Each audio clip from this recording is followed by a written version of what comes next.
Hello everyone, welcome to our channel the CMA academy. और आज हम करने वाले हैं profit and gain from business और प्रोफेशन। तो हाँ, आज हम करने वाले हैं PGBP का ये फर्स्ट लेक्चर है डायरेक्ट टैक्स में, जिसको हम इनकम टैक्स भी बोलते हैं। तो चलिए पढ़ते हैं हमारा PGBP। PGBP में सेक्शन कहाँ से स्टार्ट और कहाँ पे ख़त्म है, पहले वो जान लेते हैं।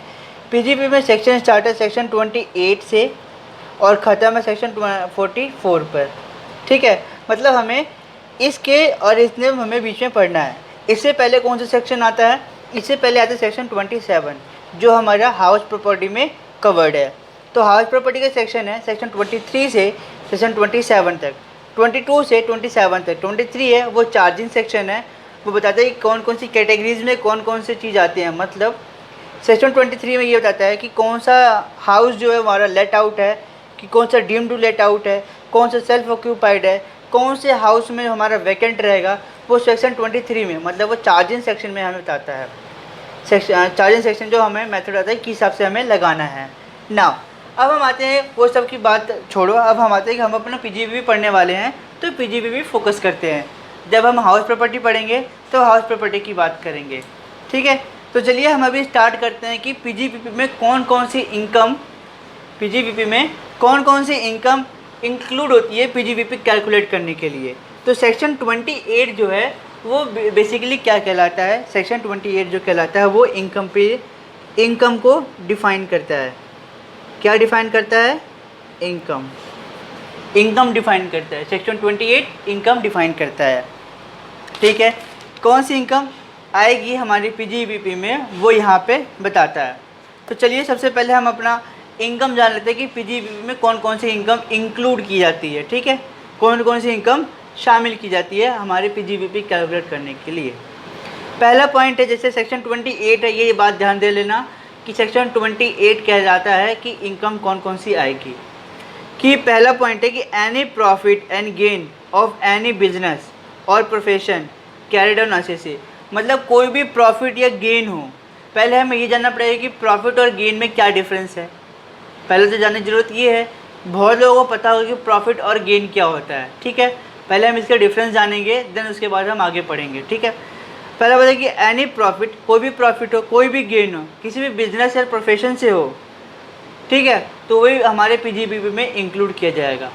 ठीक है, पहले हम जानते हैं कि प्रॉफिट एंड गेन क्या होता है। आइए हम अपने प्रॉफिट एंड गेन के बारे में जान लेते हैं, प्रॉफिट और गेन के बारे में। ठीक है, प्रॉफिट क्या होता है? प्रॉफिट जो हम नॉर्मली बिजनेस करते हैं, जो बिजनेस से इनकम आती है, क्या आती है? इनकम। ठीक है, और जो बिजनेस में हम लोगों ने एक्सपेंसेस खर्च किया है, जो भी हम लोगों ने एक्सपेंसेस खर्च किया है, उसको अगर हम यहाँ से माइनस कर देंगे, फिर जो बचेगा वो हमारा बचेगा प्रॉफिट। जो इनकम हमारा आया है किससे? बिजनेस से, और जो एक्सपेंडिचर हमारा खर्च हुआ है, ठीक है, उसको हम इनकम से माइनस कर देंगे तो हमारा प्रॉफिट बन जाएगा, और प्रॉफिट ही हमारा प्रॉफिट कहलाता है। ऑब्वियस सी बात है। गेन क्या है? गेन ऐसा है जिसका हमें कोई आभास नहीं था कि ये इनकम आएगी। आभास मतलब कोई एक्सपेक्टेड नहीं था, ये अनएक्सपेक्टेड है। एक्सपेक्टेड नहीं है कि ये होगा हमें। लाइक कैसे? मान लो कोई एक बैड डेट था हमारा बिजनेस का, अब हमने उसे बैड डेट मान लिया है, लेकिन अभी इनकम नहीं आई है। अचानक से वो आके बोलता है कि राम जी, मतलब एक बिजनेसमैन जिसका नाम है, तो बिजनेसमैन को बोलता है कि राम जी ये लो आपका पैसे। राम जी को बोलता है ये लीजिए आप अपने पैसे ले लो। तो उनको 20,000 रुपये का जो बैड डेट इन्होंने क्लेम किया था, मैंने ये एक्सपेक्टेड अमाउंट मैंने अपने अज्यूम किया है कि 20,000 रुपये उनका बैड डेट था। तो 20,000 रुपये जब उनका ये बैड डेट था, वो उन्होंने क्लेम करा था, बैड डेट उन्होंने मान लिया था। अभी बैड डेट मानने के बाद बिजनेस में क्या होता है, बैड डेट हमने मान लिया तो पैसे मिलने तो है नहीं।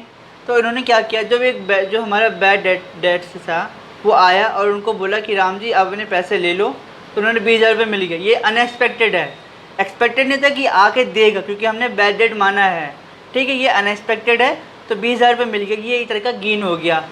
एक तरह का गेन और भी हो सकता है कि मान लो जो बिजनेसमैन है वो रास्ते से जा रहा था, बिजनेसमैन रास्ते से जा रहा था, उसको यहाँ पे बहुत सारे पैसे मिल गए, एक इतनी बड़ी थैली में उसको पैसे मिल गए, ठीक है, थैली में यहाँ पे खूब सारे पैसे मिल गए। अब ये इसका बिजनेस का इनकम तो है नहीं, ये बिजनेसमैन जा रहा है रास्ते से, ठीक है, और उसको यहाँ पे पैसे की बहुत ज़्यादा मनी के थैले मिल गए, ठीक है। और वो बोलता है कि ये तो मेरी इनकम हो गई, तो मेरी इनकम हो गई, ये मेरा प्रॉफिट हो गया बिजनेस का, लेकिन ये प्रॉफिट तो है नहीं क्योंकि ये अनएक्सपेक्टेड है, ठीक है। मतलब ये प्रॉफिट में कैसे आएगा भाई, प्रॉफिट तो वो कहलाता है जो हमारी बिजनेस से इनकम आई है और जो एक्सपेंसेस हमने खर्च किया बिजनेस पे उसको माइनस कर देंगे तो जो बचेगा वो प्रॉफिट कहलाता है। लेकिन ये तो रोड पे हमें मिला, चलते चलते हमें ज़मीन पे मिल गया कहीं, ठीक है, तो ये जो पैसे मिले इसे हम गेन में डालेंगे, इसको हम गेन कहेंगे, क्या बोलेंगे, गेन कहेंगे, ठीक है। तो ये कोई भी प्रॉफिट या गेन होगा वो हम पीजीबीपी में इंक्लूड करेंगे, ये हमारा पहला पॉइंट कहता है। दूसरा पॉइंट क्या कहता है कि any kind of export incentives, किसी भी तरह का अगर हमें एक्सपोर्ट इंसेंटिव्स मिला, क्या, जैसे duty drawback, profit on sale of import या एंटाइटलमेंट लाइसेंस मिला है तो वो भी हमारा पीजीबीपी कहलाता है। किसी तरह का भी एक्सपोर्ट का इंसेंटिव मिला है, इंसेंटिव कैसे हो सकता है, किसी तरह का इंसेंटिव मिले, चाहे लाइसेंस मिल गया कि आप इंपोर्ट कर सकते हो, आप एक्सपोर्ट कर सकते हो, आपने एक्सपोर्ट किया आप इंपोर्ट कर सकते हो, तो ये लाइसेंस मिल गया आपको, तो ये जो किसी तरह का आपका इंसेंटिव मिला है, किसी भी तरह का आपको अगर इंसेंटिव मिला है तो वो भी आपका प्रॉफिट एंड गेन माना जाएगा और पीजीबीपी में इंक्लूड किया जाएगा, ठीक है। तीसरा क्या पॉइंट इसमें, दूसरा पॉइंट हो गया हमारा। तीसरा पॉइंट क्या बोलते हैं कि वैल्यू ऑफ एनी बेनिफिट, किसी भी तरह का आपको बेनिफिट मिला हो, गिफ्ट मिला हो या फैसिलिटी अराइजिंग हुई हो, फैसिलिटी अराइजिंग मतलब कोई भी फैसिलिटी आपको मिली है या अराइज की गई है फ्रॉम बिजनेस और प्रोफेशन, किससे, बिजनेस और प्रोफेशन से। अब यहाँ बेनिफिट किस हिसाब से मिल सकता है, बेनिफिट क्या है कि आपने जिस कस्टमर को प्रोवाइड किया सर्विस या गुड्स जो प्रोवाइड किया वो उस गुड्स या सर्विस से बहुत खुश हुआ। अब कस्टमर क्या कहता है कि हम अपने बिजनेसमैन को क्या कहेंगे, इसको हम कुछ पैसे दे देंगे, कुछ बेनिफिट दे देंगे जिससे कि खुश रहे और हमें अच्छे से सर्विस या फिर हमें गुड्स प्रोवाइड करता रहे। कस्टमर मतलब मैं होल सेलर की भी बात कर सकता हूँ या फिर किसी रिटेलर की बात कर सकता हूँ, ऐसे कोई भी कस्टमर हो सकता है। कस्टमर ये नहीं जो हम लोग होते हैं, कंज्यूमर वाले कस्टमर की बात नहीं कर रहा, सब इसमें इंक्लूड होते हैं, चाहे कंज्यूमर हो, चाहे होल सेलर हो, चाहे रिटेलर हो, सब इंक्लूड किए जाएंगे इसमें, ठीक है। तो ये किसी तरह का गिफ्ट मिल जाए, गिफ्ट मान लो गिफ्ट, प्रोफेशन में आते हैं गिफ्ट, प्रोफेशन में अब प्रोफेशन की बात मान ली, बिजनेस की बात तो मैं मान लिया, बिजनेस में तो सारे गिफ्ट जो भी हैं, जो भी बेनिफिट है, गिफ्ट हैं और फैसिलिटी जो मिलेगी वो सब हमारा पीजीबीपी माना जाएगा। लेकिन प्रोफेशन में क्या है कि प्रोफेशन में मान लो एक डॉक्टर है, क्या है, एक डॉक्टर है, ठीक है, डॉक्टर का नाम है मिस्टर एक्स, क्योंकि हर एग्जाम्पल मिस्टर एक्स लेते हैं, मिस्टर एक्स ले लो, ठीक है, डॉक्टर है मिस्टर एक्स, ठीक है। उन्होंने एक पेशेंट की ना, एक पेशेंट है, सॉरी मैं पेशेंट का शक्ल ही बना देता हूँ, एक पेशेंट है, ये इनका एक पेशेंट है, ठीक है, पेशेंट है जिसका नाम मोहन है, ठीक है। डॉक्टर जो मिस्टर एक्स हैं इन्होंने क्या किया, मिस्टर एक्स ने क्या किया, मोहन का ना इलाज कर दिया और मोहन बहुत खुश हुआ। मोहन के घर वालों ने क्या कहा कि मोहन के घर वालों ने कहा कि हम डॉक्टर को ना कुछ इनाम देंगे, कुछ गिफ्ट देंगे, ठीक है, डॉक्टर कुछ गिफ्ट देंगे। तो मोहन के घर वालों ने ना इनको क्या किया, एक घड़ी गिफ्ट कर दी। क्या घड़ी क्या गिफ्ट कर दिया इन्होंने, घड़ी गिफ्ट कर दिया, वॉच, ठीक है, एक घड़ी गिफ्ट कर दी इनको, घड़ी गिफ्ट कर दी। तो अब ये जो गिफ्ट किए इन्होंने वॉच, ये मोहन के घर वालों ने, इनके घर वालों ने किया है, किनके, मोहन के घर वालों ने किया है, मिस्टर एक्स जो मोहन के डॉक्टर हैं, ठीक है, इनका इलाज कर दिया। मोहन का इलाज करने के बाद मोहन के घर वाले बहुत खुश हुए। अब उनको एक घड़ी गिफ्ट कर दी, किसको, डॉक्टर को, मिस्टर एक्स को। डॉक्टर कौन है, मिस्टर एक्स, ठीक है। अब ये जो वॉच आई है ये किसी एक तरह का बेनिफिट है, एक तरह का गिफ्ट है, दिया गया है, वो अपनी खुशी से दिया है, मोहन के घर वालों ने खुशी में दिया, तो गिफ्ट मिला है, गिफ्ट दिया। गिफ्ट जो है किसी भी प्रोफेशन में ये टैक्सेबल किया जाएगा, पीजीबीपी मानी जाएगी। ठीक है, तो ये है एक मेरा हल्का सा मोटिव था। अब ऐसे कोई लॉयर भी एक प्रोफेशन है, लॉयर को किसी गिफ्ट मिल गया या कोई फैसिलिटी मिल गई या कोई फैसिलिटी अराइज हो गया या कोई बेनिफिट मिल गया, बेनिफिट के हिसाब से कि जो इसका जैसे कि मान लो एक लॉयर है, मैं समझा रहा एग्जाम्पल, लॉयर जिसके लिए केस लड़ रहा है, ठीक है, जिसके लिए केस लड़ रहा है, वो लॉयर केस जीत गया। अब जो उसकी पार्टी है, लॉयर की जो पार्टी है, वो केस जीत गया। अब उसको एक तरह का बेनिफिट क्या प्रोवाइड कर दिया, उसको कार प्रोवाइड कर दिया। अब कार क्या है, उसके प्रोफेशन से रिलेटेड है, प्रोफेशन से रिलेटेड इससे क्या मतलब हुआ, उसकी इनकम मानी जाएगी और वो पीजीबीपी चार्ज किया जाएगा, बेनिफिट है चार्ज किया जाएगा। तो यहाँ पे यही लिखा गया है कि value of any benefit gift facility arising from business और प्रोफेशन, किसी भी तरह का बिजनेस और प्रोफेशन में किसी भी तरह का बेनिफिट गिफ्ट या फैसिलिटी अराइज की जाती है, अराइज होती है, तो वो पीजीबीपी माना जाएगा।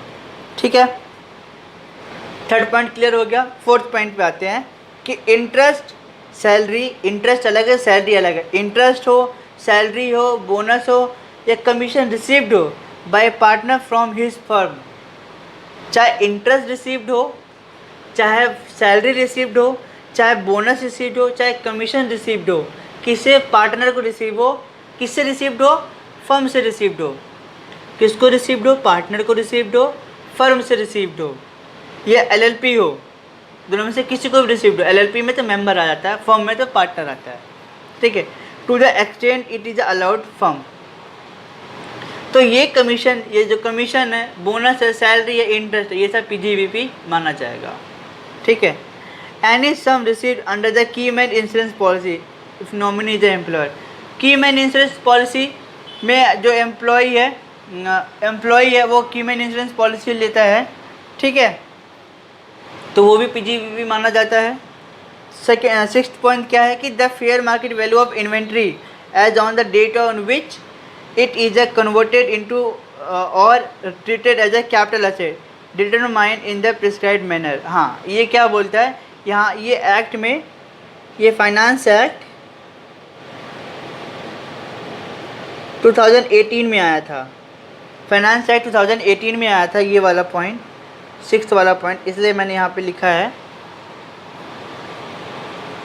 यहाँ बोलता है कि अगर कोई इन्वेंट्री हम कन्वर्ट करते हैं अपने कैपिटल एसेट में, कोई अगर इन्वेंट्री हम कन्वर्ट करते हैं अपने कैपिटल एसेट में, तो जो इन्वेंट्री हमने कैपिटल एसेट में कन्वर्ट किया है उसकी फेयर मार्केट वैल्यू को हम अपना कैपिटल एसेट मानेंगे और उसको हम अपना पीजीबीपी मानेंगे।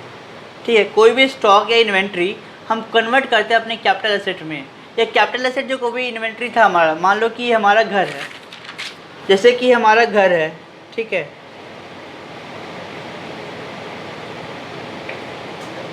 ठीक है, ये हमारा घर है।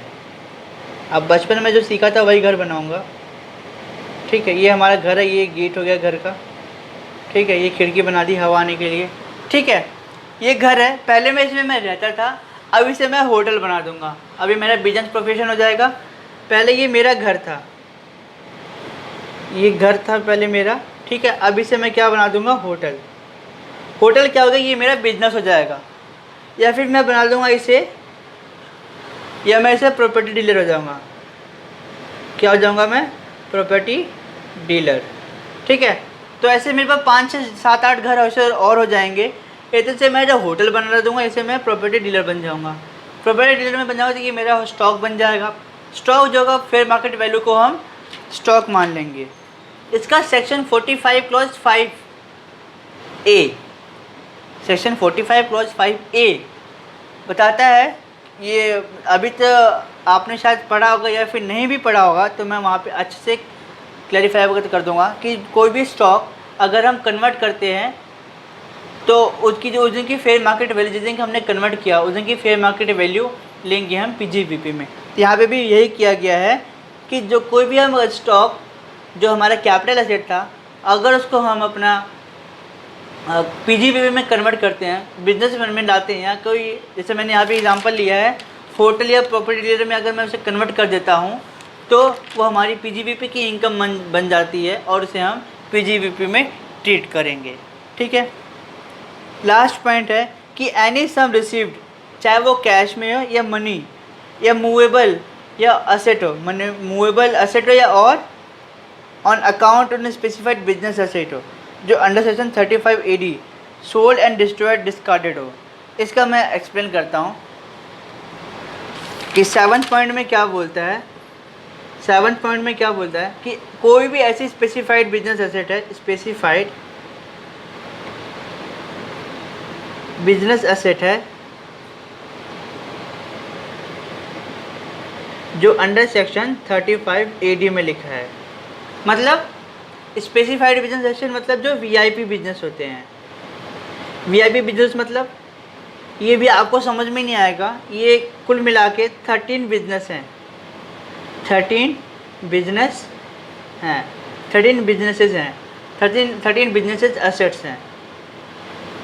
मैं आपको नाम बता देता हूँ, आप उसे अच्छे से जान सकोगे। नाम पहला क्या है कि warehousing storage facility, warehousing sugar storage facility, honey being, hotel होना चाहिए 2 स्टार एंड मोर अबव होना चाहिए, मोर एंड अबव बात एक ही है। ठीक है। हॉस्पिटल होना चाहिए 100 बेड से अबव होना चाहिए, कम से कम 100 बेड होना चाहिए। हनी बी कीपिंग होना चाहिए, मतलब मधुमक्खियों का जो होता है वो होना चाहिए। तो ऐसे कुल मिलाकर 13 हैं बिजनेस एसेट्स हैं जो सेक्शन 35 AD में आए थे, जिसे हम वीआईपी बिजनेस कहते हैं। अगर इनमें से कोई डिस्ट्रॉय हो जाता है, अगर कोई भी एक एसेट डिस्ट्रॉय हो जाता है और तुमने उसको कैश में पेमेंट रिसीव्ड हुई है या फिर उसके बदले कोई मूवेबल एसेट मिला है, मूवेबल एसेट मिला है। ठीक है। तो मूवेबल एसेट का तो मार्केट वैल्यू लेंगे, फेयर मार्केट वैल्यू, उसका फेयर मार्केट वैल्यू लेंगे। अगर कोई एसेट डिस्ट्रॉय हो जाता है या सेल कर देते हो, डिस्ट्रॉय या सेल कर देते हो, तो सेल करो तो कैश मिलेगा, तो कैश का तो कैश ही रहेगा। अगर तुम्हें कोई एसेट मिलता है तो उसकी फेयर मार्केट वैल्यू को हम पीजीबीपी मान लेंगे। इसमें ये वाला पॉइंट कहता है। ठीक है, ये वाला पॉइंट ये कहता है। नाउ ये हमारा इनकम का पोर्शन था। आई होप आपको समझ में आ गया होगा। अगर किसी भी प्रकार का डाउट है तो आप वीडियो को दोबारा देख लें। अगर फिर भी किसी भी प्रकार का डाउट है तो मैं नीचे डिस्क्रिप्शन में मैं अपना व्हाट्सअप नंबर, अपना और भी जो अकाउंट जिससे आप पूछ सकते हो, Telegram, Instagram ID, Facebook group, ये सब मैं डाल दूँगा नीचे डिस्क्रिप्शन में। आप वहाँ से मुझसे पूछ सकते हैं या फिर आप कमेंट करके भी आप मुझसे पूछ सकते हैं। ठीक है। अब हम आते हैं अपने नेक्स्ट सेक्शन की तरफ बढ़ते हैं। सेक्शन क्या है? सेक्शन 30 क्या बताता है? ये बताता है कि एक्सपेंडिचर यहाँ पे अलाउड है। अब ये क्या क्या कहलाता है? ये कहता है कि जो भी एक्सपेंडिचर हम अपने बिजनेस में खर्च करेंगे, जो भी एक्सपेंडिचर हम अपने बिजनेस में खर्च करेंगे वो सब हमें अलाउड करेगा। कौन? ये सभी सेक्शन जो मैं आपको आगे बताऊंगा। चलिए शुरू करते हैं अपने एक्सपेंडिचर के बारे में। क्या कहलाता है वो एक्सपेंडिचर? तो सेक्शन 30 में क्या है? सेक्शन 30 में क्या बोलता है कि कोई भी रेवेन्यू रिपेयर, किसी तरह का रेवेन्यू रिपेयर, क्या मतलब कैश में जो रिपेयर कराया है, इंश्योरेंस कराया है, rent and house tax of building का रेवेन्यू रिपेयर कराया है। मैं आपको बताता हूँ, अगर किसी भी बिल्डिंग का रेवेन्यू रिपेयर या इंश्योरेंस कराया है या रेंट पे कर रहे हो या हाउस टैक्स पे कर रहे हो किसी बिल्डिंग का, यूज इन अ बिजनेस और प्रोफेशन, तुम बिजनेस प्रोफेशन के लिए यूज़ कर रहे हो उस बिल्डिंग का, आर अलाउडेड है। क्या अलाउड है? एक्सपेंडिचर अलाउड है। क्या अलाउड है? एक्सपेंडिचर अलाउड है। Whether business is owned by SSC, business जो वो उन्होंने खुद कर रखा है एसएससी ने, या फिर टेनेंट को दे रखा है, चाहे रेंट पे चाहे लीज पर, चाहे तुम टेनेंट को दे रखे हो या तुम खुद यूज़ कर रहे हो। एसएससी ओन्ड बाय, या फिर टेनेंट या रेंट पे या लीज पे दे रखा है। टेनेंट को देता है, टेनेंट को अगर दोगे, टेनेंट मतलब जो किराएदार रहता है, अगर तुम टेनेंट को दोगे तो रेंट पे दोगे तो लीज पे दोगे। तो यही 2 पॉइंट कहलाता है कि अगर कोई रेवेन्यू रिपेयर कराते हो बिल्डिंग पर अगर तुम कोई रेवेन्यू रिपेयर कराते हो, इंश्योरेंस कराते हो, रेंट देते हो या हाउस टैक्स देते हो बिल्डिंग पर, किसके लिए? बिजनेस प्रोफेशन के लिए, तो एक्सपेंडिचर वो अलाउड किया जाएगा। कैसे? अगर तुम ऐसे से खुद करता है या रेंट जो किराएदार है या वो खुद करता है, तो वहाँ पे एक्सपेंडिचर अलाउड किया जाएगा। ठीक है। अब आते हैं कि अगर मान लो कोई ट्रीटमेंट है कैपिटल रिपेयर वाला, मतलब कोई कैपिटल एक्सपेंडिचर कर दिया तो क्या करेंगे उस टाइम पे? कोई कैपिटल एक्सपेंडिचर कर दिया तो क्या करेंगे उस टाइम पे? तो कैपिटल एक्सपेंडिचर करने के लिए यहाँ पे भी एक अलग सा प्रोविज़न है। क्या प्रोविज़न है? अगर कोई ऑनर यहाँ पे एक्सपेंडिचर इंकर्ड करता है, अगर कोई ऑनर एक्सपेंडिचर इंकर्ड करता है तो यहाँ पे क्या कहलाएगा? तो यहाँ पे ये होगा कि it will be added in a value of block of asset. Asset में जो बता दूँगा कि ब्लॉक मतलब क्या होता है, एंड क्लेम डेप्रिसिएशन। ठीक है। अगर कोई टेनेंट या किराएदार खर्चा करता है तो amount of capital repair will be deemed as a building owned by tenant and claim depreciation explanation 1 to section 32 में। अब यहाँ पे क्या है कि मान लो ये एक बना दिया मैंने घर, ये एक घर है। ठीक है, ये एक मेरा घर है। ठीक है, पहले मैं ऑनर वाला समझा रहा हूँ। किसका? ऑनर का। पहले मैं ऑनर का समझा रहा हूँ। ठीक है, ऑनर के बारे में पहले मैं आपको समझा रहा हूँ। ये मेरा घर है, ऑनर वाला केस है। ऑनर ने क्या किया है, यहाँ पे क्या क्या कर रखा है इन्होंने, वो बता देता हूँ मैं आपको। यहाँ पे इन्होंने क्या कर रखा है, इन्होंने रेवेन्यू रिपेयर करा लिया, इन्होंने इंश्योरेंस भी करा रखा है इस घर का, और हाउस टैक्स भी ये पे करते हैं। किस पे? ऑन बिल्डिंग पर। कौन सी बिल्डिंग पर? जो ये बिल्डिंग दिख रही है। ठीक है, ठीक है। तो ये सारे एक्सपेंडिचर जो हैं वो अलाउड किए जाएंगे सेक्शन 32 डेप्रिसिएशन जब हम निकालेंगे तो। ठीक, डेप्रिसिएशन निकालने के लिए हम अपने अगले क्लास में देखेंगे। डेप्रिसिएशन निकालने के लिए 3rd क्लास में हम अपना सीखेंगे। ठीक है, तो रेवेन्यू रिपेयर करा रखा है, या इंश्योरेंस करा रखा है, या हाउस टैक्स दे रखा है बिल्डिंग की, तो ये सब एक्सपेंडिचर अलाउड है। अब यहाँ पे एक पॉइंट है कि ब्लॉक क्या कहलाता है। ब्लॉक मतलब क्या है? यहाँ पे ब्लॉक मतलब क्या होता है कि एक तरह का, एक ही किस्म के, एक ही जाति के, एक ही प्रजाति के जो भी असेट हैं उनको एक तरह रखना। जैसे कि मान लो रेसिडेंशियल बिल्डिंग है। अब रेसिडेंशियल बिल्डिंग जितने भी हैं, एक क्वेश्चन आ गया रेसिडेंशियल बिल्डिंग का ABCD, तो जो ABCD जो 4 हैं, ABCD ये 4 रेसिडेंशियल बिल्डिंग हैं, इनको एक ब्लॉक में रखो। एंड EFG ये हमारे कमर्शियल बिल्डिंग है, मतलब यहाँ पे व्यापारी लोग काम करते हैं, यहाँ ऑफिसेज हैं। रेसिडेंशियल बिल्डिंग मान लो जैसे ABCD, ये जो 4 हैं, ये जो 4 बिल्डिंग हैं, इनको एक साइड रखो। ठीक है, इनका एक अलग ब्लॉक बनाओ, और यहाँ पे जो EF और ये G है, ये कमर्शियल बिल्डिंग है। कौन सी बिल्डिंग है? कमर्शियल बिल्डिंग है। एक कमर्शियल बिल्डिंग है, इनका अलग ब्लॉक बना के रखो। तो ऐसे जो भी ब्लॉक बनेंगे, मतलब सबकी जाति अलग है। ये कमर्शियल बिल्डिंग है, इनकी जाति अलग है, तो इनको अलग रखो। ये रेसिडेंशियल बिल्डिंग है, इनकी जात अलग है, तो इनको अलग रखो। दोनों का अलग अलग जेंडर है, अलग अलग रख दिया। ठीक है, ये रेसिडेंशियल वाला बिल्डिंग वाला है, कमर्शियल वाला बिल्डिंग है, तो दोनों को अलग अलग हमने रख दिया है। तो ऐसे ही कहते हैं, इसी को कहते हैं हम ब्लॉक ऑफ असेट, इसी को कहते हैं ब्लॉक ऑफ असेट। ठीक है, तो ये हो गया हमारा ऑनर के बारे में। अब हम जान लेते हैं कि टेनेंट के बारे में क्या केस बनेगा।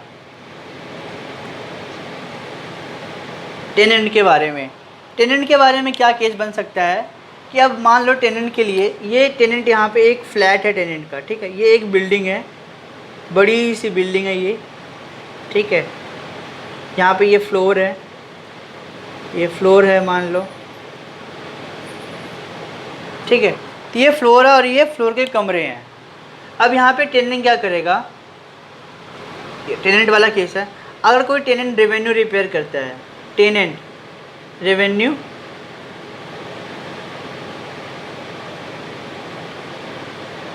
रिपेयर करता है या फिर इंश्योरेंस देता है,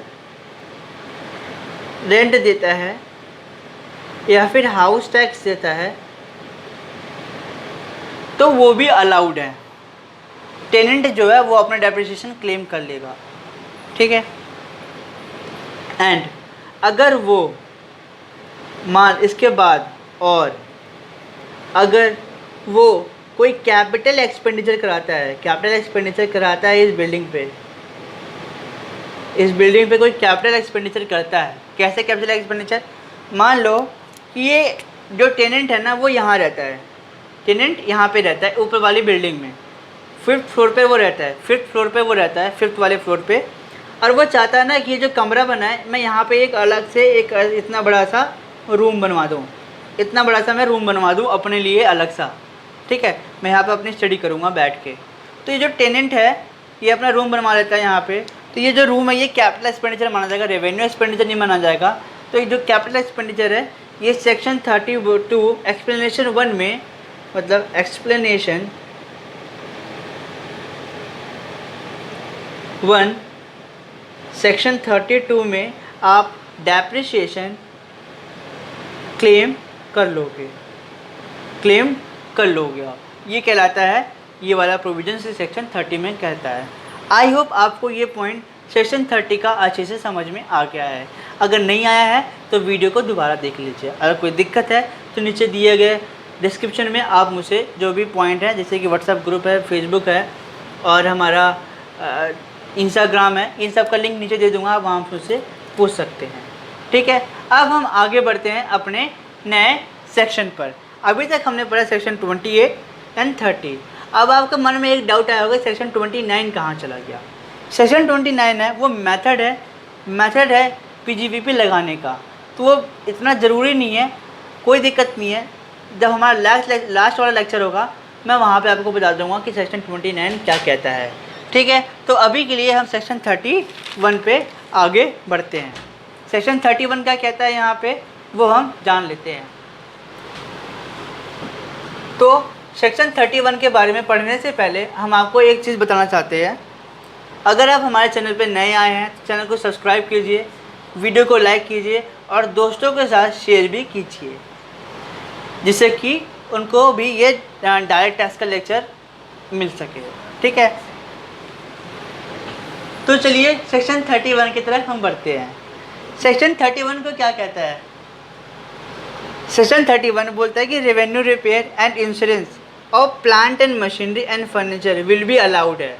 यहाँ पे क्या है, यहाँ पे केस वही है जो सेक्शन 30 में किया गया था, बस वो हाउस के बारे में था, मतलब वो बिल्डिंग के बारे में था। यहाँ पे plant and machinery and furniture के बारे में है। तो चलिए पहले हम जानते हैं कि प्लांट एंड मशीनरी के बारे में क्या क्या प्रोविज़न गिवन है।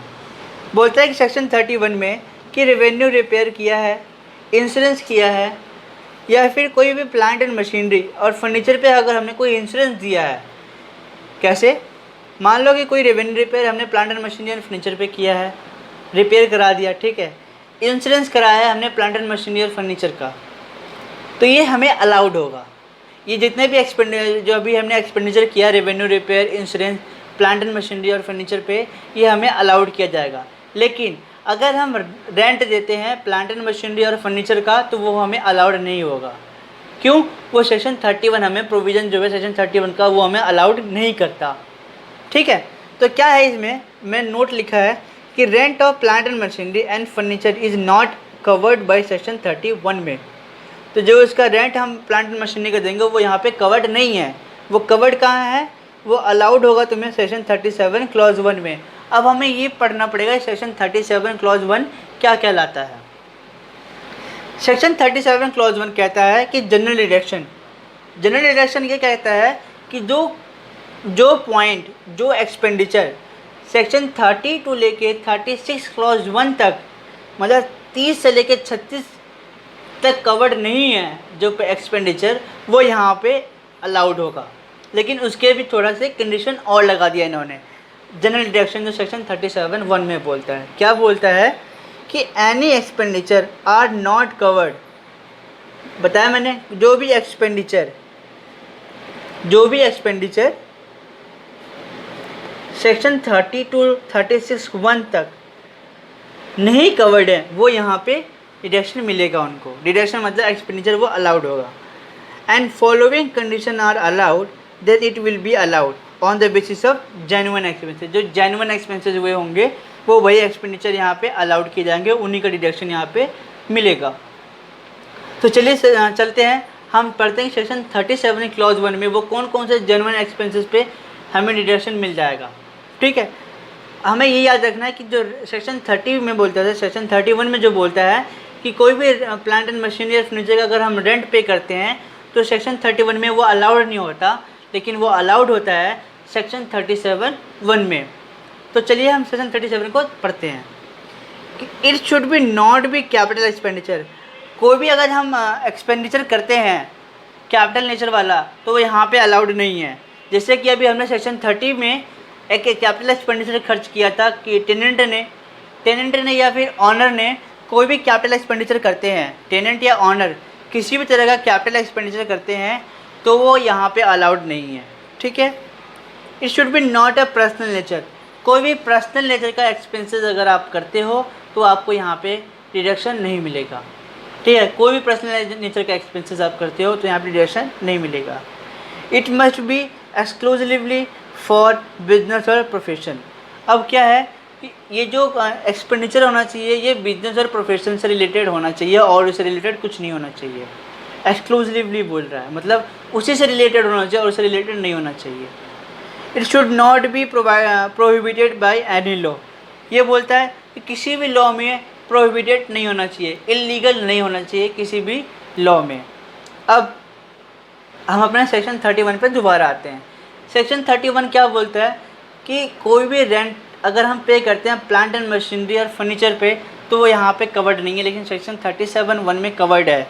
ठीक है, तो अब ये क्या है, ये जो प्लांट एंड मशीनरी का जो हम रेंट पे कर रहे हैं ये हमारे बिजनेस से रिलेटेड है कि पर्सनल से रिलेटेड है या कोई कैपिटल एक्सपेंडिचर किया है या फिर किसी लॉ में इलीगल है। ये किसी लॉ में इलीगल नहीं है, ये बिजनेस प्रोफेशन से रिलेटेड है, तो इसलिए हम यहाँ पे डिडक्शन हमें मिल जाएगा। तो सेक्शन 37(1) क्लॉज 1 में जो हमारा रेंट हम पे किए हैं प्लांट एंड मशीनरी और फर्नीचर पे, वहाँ का जो एक्सपेंडिचर जो हमने खर्च किया है वो सेक्शन 31 में हमें अलाउड नहीं है, लेकिन सेक्शन 37 क्लॉज 1 में हमें अलाउड होगा। ठीक है, ये हमें प्रोविज़न हमें अलाउड करता है सेक्शन 37 क्लॉज 1 का। ठीक, अब आते हैं कि हम अपने नेक्स्ट 2 पॉइंट पे। फर्स्ट लास्ट पॉइंट है नोट। क्या है कि अगर हमने कोई एनी एक्सपेंडिचर कोई भी एक्सपेंडिचर इंकर्ड किया फॉर CSR मतलब कॉर्पोरेट सोशल रिस्पॉन्सिबिलिटी के ऊपर, कॉर्पोरेट सोशल रिस्पॉन्सिबिलिटी के ऊपर हमने कोई एक्सपेंडिचर किया है तो वह यहाँ पे अलाउड नहीं है। क्या बोला है कि any expenditure incurred by corporate company relating to CSR shall not allowed. अगर वो CSR में कोई भी एक्सपेंडिचर अलाउड करती है तो एक्सपेंडिचर खर्च करता है कोई कंपनी तो यहाँ पे अलाउड नहीं है, लेकिन वो 2 जगह छोड़ के। कौन कौन सी? If a company expenditure incurred in NFRD या NFUPEF में अगर वो एक्सपेंडिचर इंकर्ड करती है तो अलाउड किया जाएगा, वरना नहीं किया जाएगा। कौन कौन से? NFRD का फुल फॉर्म क्या है? National fund for rural development. अगर वो national fund for rural development में अगर वो एक्सपेंडिचर करती है कोई कंपनी तो अलाउड किया जाएगा, वरना नहीं किया जाएगा। ठीक है, और दूसरा क्या है कि अगर कोई NFUPEF में अगर वो कोई एक्सपेंडिचर इंकर्ड करती है तो वो भी यहाँ पे एक्सपेंडिचर अलाउड किया जाएगा। ठीक है, कौन कौन से एक्सपेंडिचर हैं? पहला जैसे कि नेशनल फंड और अर्बन पॉवर्टी रिडक्शन फंड में अगर वो कोई एक्सपेंडिचर करती है तो आपको यहाँ पे भी डिडक्शन मिल जाएगा।